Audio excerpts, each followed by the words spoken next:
दोस्तों, होली का कल शुभ त्योहार था और आज होली में लगाए सभी के रंग भी छूट गए होंगे, पर होली के एक दिन पहले से जो धब्बा उल्लासनगर महानगर पालिका पर लगा है वो कैसे धुलेगा। आप सभी को पता ही होगा कि उल्लासनगर महानगर पालिका पर होली के एक दिन पहले एंटी करप्शन ब्यूरो द्वारा एक काला धब्बा लगाया गया है जो आसानी से नहीं छूटने वाला। रंगे हाथ रिश्वतखोरी के चक्कर में गोल मैदान परिसर की प्रभाग 1 के सहायक आयुक्त अजीत गोवारी, बीट मुकादम प्रकाश सक्कत और एक अन्य कर्मचारी को थाने एंटी करप्शन ब्यूरो की टीम ने रंगे हाथों रिश्वत लेते हुए धर दबोचा। रिश्वत का कारण वही अवैध बांधकाम है जो कई नेता, ठेकेदार और उनसे मिले हुए अधिकारियों के जोर पर उल्लासनगर में काली कमाई का एक बड़ा जरिया है। इस प्रभाग अधिकारी अजीत गोवारी के कार्य क्षेत्र में पिछले 1 साल में ही सैकड़ों अवैध बांधकामों को अंजाम दिया गया है, जैसे कि उल्लासनगर 5 में 3 सुलभ शौचालयों पर अतिक्रमण हो रहा था और अब ताजा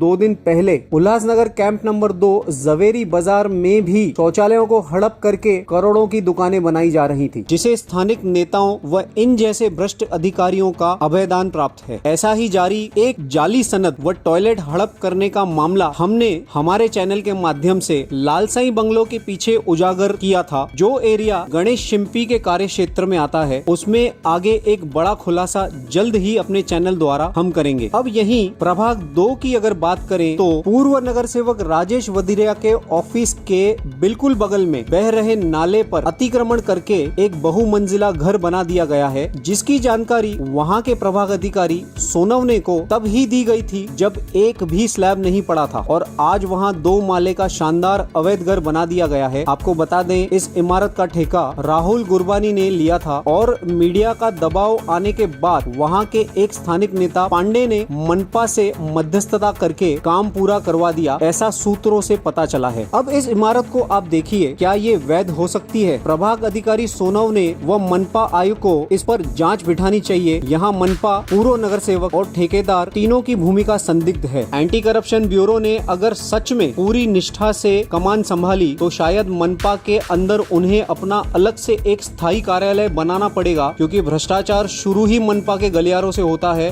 ज्ञात हो कि ये पहला मामला नहीं है, इससे पहले भी एंटी करप्शन ब्यूरो के पास कई बड़े अफसरों की पूरी कुंडली जा चुकी है, जिसमें गणेश शिंपी पर आज भी इंक्वायरी चालू है। अजीत गोवारी तो इस वसूली गैंग का छोटा सा हिस्सा है, आज दबोचा गया है। कुछ महीने के निष्कासन के बाद इसके आका फिर इसकी किसी बड़े पद पर बहाली करवा देने से नहीं चूकेंगे, क्योंकि अवैध बांधकाम की काली कमाई का जरिया कई बड़े नेता, अधिकारी और बाहुबली भी खत्म नहीं होने देना चाहते। जनता को चौकन्ना रहना होगा कि इस भ्रष्टाचार के तालाब की बड़ी मछलियां जो ये पूरा रैकेट चलाती हैं, जब तक ये नहीं पकड़ी जाती, उल्लासनगर शहर का विकास अंधेरे में ही पड़ा रहेगा और जनता के हक की सुविधा इसी तरह लूटी जाती रहेगी। इस कड़ी में अपने अगले अंक में एक बड़ा खुलासा देखने के लिए देखते रहिए बिंदास बोल।